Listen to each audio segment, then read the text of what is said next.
இன்னைக்கு என்ன பார்க்க போகணும்னு பார்த்தீங்கன்னா ஒரு சிம்பிளான நைட் டின்னர் தாங்க பார்க்க போகிறோம். குழந்தைங்களுக்கு எப்போவுமே இட்லி தோசைன்னு கொடுத்து ரொம்பவே போர் அடிச்சிருச்சு. அதுவும் இல்லாமல் சட்னி சாம்பாரே வச்சு அதுவும் அவங்களுக்கு போர் அடிச்சிருச்சு.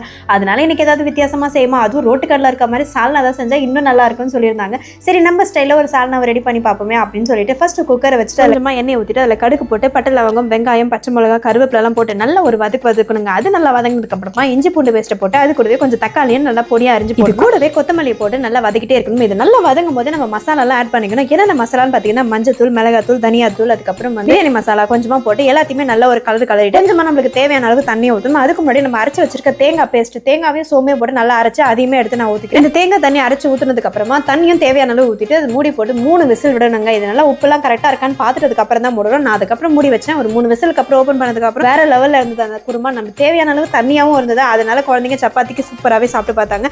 இதில் ஒரு ஹைலைட் என்னன்னு பார்த்தீங்கன்னா ஹஸ்பண்ட் கூடவே நின்றுட்டு அவருமே ஹெல்ப் பண்ணிட்டே இருந்தாரு. அது எனக்கு ரொம்பவே சந்தோஷமா இருந்ததுன்னா பாருங்க. நீங்க கூட இந்த மாதிரி ஏதாவது ட்ரை பண்ணுங்க. கண்டிப்பா ரெசிபி வருதோ இல்லையாங்க ஹஸ்பண்டோட லவ் உங்களுக்கு கண்டிப்பா வந்துடும். இந்த வீடியோ உங்களுக்கு பிடிச்சிருந்தா லைக் பண்ணுங்க, சப்ஸ்கிரைப் பண்ணாதவங்க சப்ஸ்கிரைப் பண்ணுங்க. தேங்க்யூ, பாய்.